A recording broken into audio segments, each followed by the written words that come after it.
Chapter 2। सैकड़ों वर्ष बीत चुके थे। सम्राट अशोक की वो रहस्यमयी भविष्यवाणी, जो कभी गगनभेदी शब्दों में बोली गई थी, अब इतिहास की धूल में दब चुकी थी।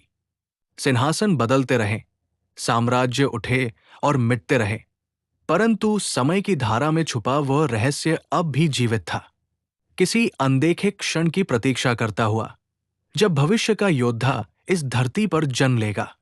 मगध से दूर, घने जंगलों और पहाड़ियों के बीच बसा शांत गांव विराजपुर। ये गांव साधारण था, पर उसकी माटी में कोई अनजाना आकर्षण था। सुबह की पहली किरण जब बांस की झोपड़ियों की छतों पर उतरी, तो मिट्टी से उठी भाप ने वातावरण को पवित्र बना दिया। गायों की घंटियों की खनक, खेतों से आती ओस भरी हवाओं की महक और बच्चों की खिलखिलाहट ने पूरे गांव को जीवंत कर दिया। लेकिन उस दिन हवा में एक अजीब सी बेचैनी थी। पूरा गांव एक ही जगह पर इकट्ठा था। गांव के साधारण किसान धरनी के घर के बाहर, झोपड़ी के भीतर, दियों की पीली लौ में उसकी पत्नी मीरा प्रसव पीड़ा से कराह रही थी। दाइया लगातार मंत्र बुदबुदा रही थी, उसकी पीड़ा को कम करने की कोशिश कर रही थी। बाहर खड़े गांव वाले हर चीख, हर आहट पर कान लगाए प्रतीक्षा कर रहे थे। घंटों की तड़प के बाद अचानक भीतर से एक प्रबल रोने की आवाज गूंजी। नवजीवन का उद्घोष। झोपड़ी के बाहर मानो पूरी भीड़ ने एक साथ सांस ली और राहत की हंसी बिखर गई। लड़का हुआ है, दाई ने थकान के बीच खुशी से कहा। धरनी के चेहरे पर आंसू लुढ़क आए। वो झटपट भीतर गया, जहां मीरा थकी हुई पर मुस्कुराती आंखों से अपने शिशु को देख रही थी। धरनी, देखो, उसने कांपती आवाज में कहा, ये हमारा बेटा है। लेकिन तभी दाई अचानक चुप हो गई। उसकी आंखें भय से चौड़ी हो गई। बच्चे के दाएं कंधे पर एक अजीब जन्म चिन्ह था। 9 बिंदु गोलाकार में उकेरे हुए और उनके बीच चमकता हुआ तारा। जब दिए की लौ उस पर पड़ी, तो वो हल्की नीली आभा बिखेरने लगा। मीरा घबरा गई। ये क्या है? कहीं मेरा बच्चा शापित तो नहीं? धरनी ने उसे अपनी बाहों में थाम लिया और दृढ़ स्वर में बोला, नहीं, ये कोई शाप नहीं, ये भगवान का आशीर्वाद है। पर दाई धीरे धीरे बुदबुदाई, अपने जीवन में ऐसा चिन्ह मैंने कभी नहीं देखा। ये खबर तुरंत गांव के वृद्ध और ज्ञानी पंडित सोमेश्वर तक पहुंची। उनकी सफेद दाढ़ी कमर तक बहती थी और आंखों में समय की परतें झलकती थी। वो धीमे कदमों से भीतर आए और शिशु के कंधे पर उस चिन्ह को देखा।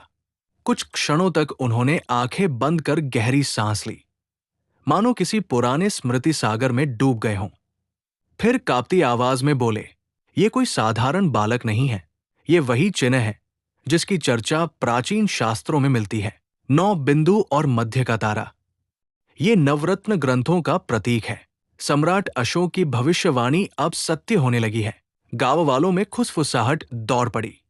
क्या ये वही योद्धा है? क्या ये रक्षक बनेगा या विनाश लाएगा? मीरा कांपते हुए बोली, पंडित जी, मेरा बेटा ठीक है ना? सोमेश्वर ने उसकी आंखों में देखते हुए कहा। हां मीरा, बालक स्वस्थ है, लेकिन इसका जीवन आसान नहीं होगा। ये बच्चा भाग्य से बंधा है। इसके सामने कांटों और अग्नि से भरा मार्ग है। लोग इसे मिराई कहेंगे, भविष्य का योद्धा। धरनी ने गहरी सांस लेते हुए शिशु को देखा। उसकी नन्ही आंखें, जिनमें अभी अभी दुनिया ने झांका था, अजीब गहराई से भरी थी, मानो उनमें युगों का रहस्य छिपा हो। इसका नाम आरव होगा, धरनी ने दृढ़ स्वर में कहा, क्योंकि इसकी पहली आवाज शांत नदी के प्रवाह जैसी थी। गांव वाले चुपचाप सिर हिलाने लगे। नाम साधारण था, लेकिन नियति असाधारण। उस रात जब गांव नींद में डूबा था, खिड़की से छनकर आती चांदनी ने आरव के कंधे पर पड़े चिन्ह को उजागर किया। वो नीली आभा में चमक उठा। कुछ क्षणों के लिए वह प्रतीक जीवित प्रतीत हुआ, मानो किसी ब्रह्मांडीय शक्ति से जुड़ा हो। पर दूर, घने जंगलों के बीच एक प्राचीन गुफा में, जहां सदियों से अग्निकुंड जल रहा था, काले वस्त्रधारी साधक मौन साधना में बैठे थे। उनके चारों ओर खोपड़ियों और रक्त से बने भयानक प्रतीक फैले थे। अचानक उनमें से एक ने आंखें खोली और फुसफुसाया, हवा बदल गई है। सभी की दृष्टि उनके नेता केल की ओर उठी। उसकी आंखें अंगारों की तरह लाल थी। वो धीरे धीरे मुस्कुराया और बोला, वो जंग ले चुका है।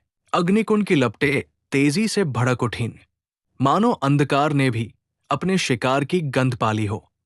ये चैप्टर यही समाप्त होती है। यदि आपको कहानी अच्छी लग रही हो तो लाइक, शेयर, कमेंट और सब्सक्राइब जरूर करें। आगे के चैप्टर के सारे अपडेट पाने के लिए बेल आइकन को जरूर दबाएं। धन्यवाद।